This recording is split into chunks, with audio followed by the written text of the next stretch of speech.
Hi, everyone. We are excited to share with you that Eytan, our wonderful team member, is moving back to Israel after 5 years in Canada. So we just want to hear a little bit from you, Eytan. How does it feel to be leaving Canada and going back to your home and where you really developed your how you work, actually? Actually, I'm talking about it. I'm just remembering that we have developed the moving center over the last 3, 4 years while I was still here.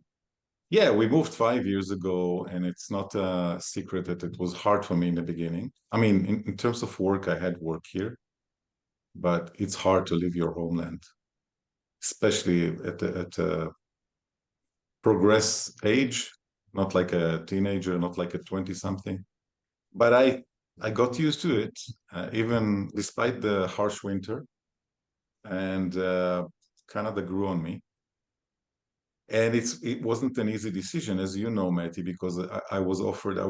There is an interest in Montreal on the part of Feldenkrais practitioners there to have someone to mentor, coach, working with kids or even with adults. So I had to decide between Montreal and then being close to you. We could, you know, Yeah. drive to each other and spend time, Yeah. other than us in Europe. And versus going to Israel, which if whoever knows about it, I don't know, but Israel is now in a hard time politically, but still it's home. So once the decision is made, I know it's going to be hard for all of us in the family, but also it's home. Doesn't matter. It can be a madhouse sometime, but it's your home. In terms of work, I'm going to be still working with Canadian people through Zoom and probably will once in a while make Canada as a place like I'll drive to for intensives like we do in Europe and other places around the world. And in Israel, I kept my presence. I mean, I didn't have an open clinic throughout the year, but I was flying there upon invitation of families and practitioners twice a year, ever since I like 10 years, 10 times at least since we moved to Canada. So it's going to be just, uh, see where I am, where can I fit, and hopefully, I know that there were many approaches toward me from Feldenkrais practitioners and other kind of therapists to start coaching, training courses. So there is now something really on the table, something that I had an approach.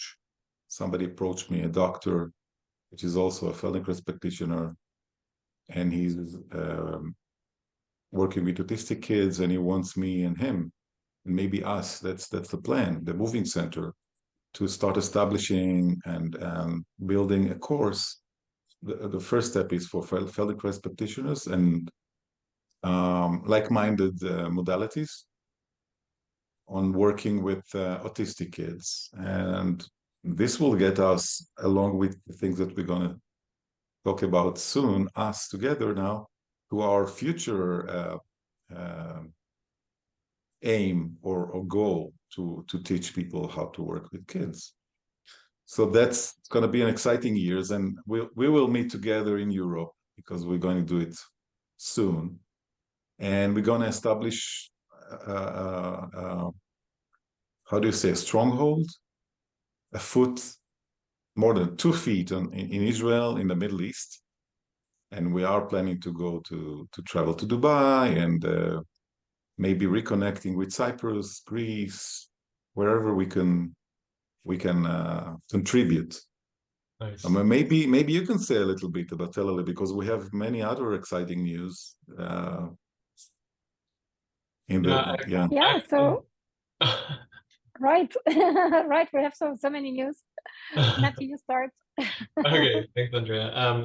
Yeah, I have been having this really it- I don't know, very interesting, very enlivening experience working with a bunch of kids who are in a new genetic medicine trial.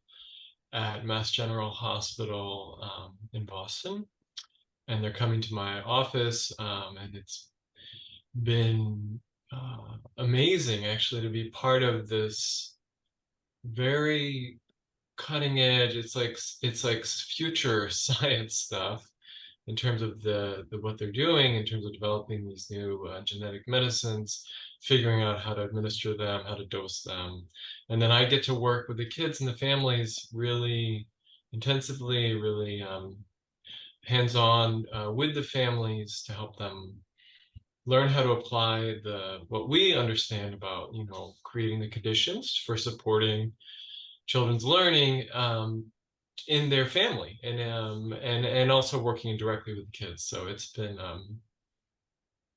awesome, and it's going ongoing. So I'm excited.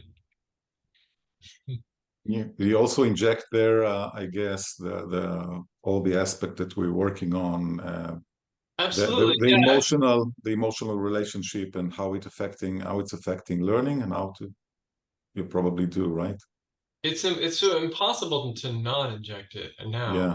because it's just so present to see the opportunities that are there in terms of helping people and parents develop their own self-awareness around how they can uh, take care of themselves and their child and create those conditions that we know are powerful for kids learning. And then it's paired with this really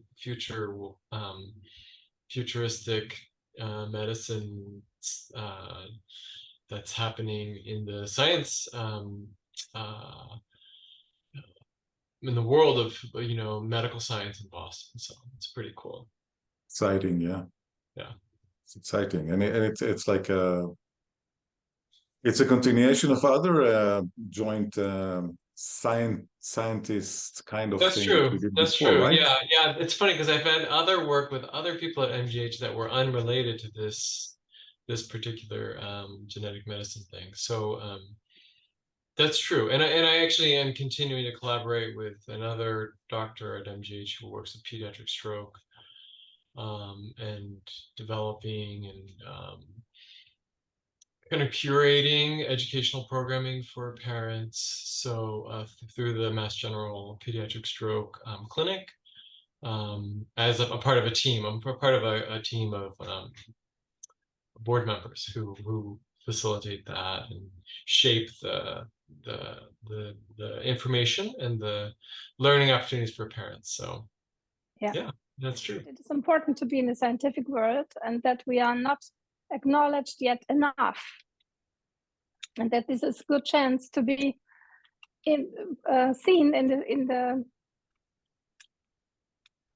Yeah. scientific world. I mean, I'll just say my experience has been, I don't know, I've been really treated with respect and interest by the different doctors and physiatrists, and also the parents of the kids in the clinic. So yeah, no, it's special to be a part of that. Yeah. Yeah, and it's also That's again, I wonderful. think Yeah. we already did in the past the brain mapping conference that we presented, and it was really accepted. And I forgot to tell you, but there's something. It's been cooking slowly, but there is a way where we can, and at least as far as autistic kids concerned, in Israel, that I'm going to be connected to a medical community and centers, and then introduce the work. But then takes time after the first shock, a few months to going back to Israel to see how we're gonna progress. But great, it's exciting.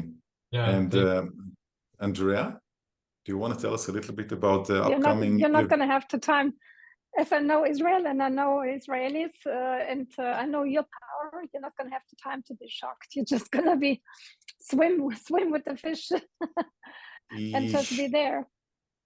Yeah, yeah. No, the shock, I mean, after all, it's 5 years that you're living in a different culture. It will take, maybe it's going to be quick. because yeah, usually when I visit Israel, after a few days of, okay, I'm home, I get the hope, rhythm. yeah, follow the rhythm and integrate. Yeah. Yeah. And how about you? I Yeah. mean, And yeah, we have great plans. I'm going to be teaching in Hamburg monthly, on a monthly base. And we are all going to be together again in December. And on November 23rd, Eytan is joining me in Hamburg. And after that, Matty will arrive and we will start with a workshop the 2nd and the 3rd of December. And starting with the workshop, followed within 5 day of intensive week working with children. So, and that's our plans for now. And until that, there's lots of work. There's lots of opportunities to learn and to teach. And yeah, that's my vision too, to build a curriculum so we can advance and forward our work. So I think we have an obligation as an experienced practitioners as we are to pass on our knowledge generously to new practitioners and to practitioners who don't have much experience yet. I think I would love to be a mentor to many, and with you two on my side, I believe we can do very nice, not only very nice work, but very valuable work. Yeah. And soon enough, we'll have probably we'll announce a third or fourth playfulness series for parents and practitioners. Fourth. And there is Slovakia and Czech Republic in the background that we already started. And somewhere in the summer, next summer, we'll announce the date. We will be teaching. That's going to be really exciting for all of us. We'll be teaching in a camp in California, families summer camp and kids. That's going to be a first place where we can really join everything together for a few days, like in a camp conditions. It's going to be really, I'm thrilled thinking about that. Yeah, it's an exceptional format for what we're doing. Yeah. So as you see, the moving center is moving all the time, either physically or emotionally, cognitively, learning-wise. We develop all the time.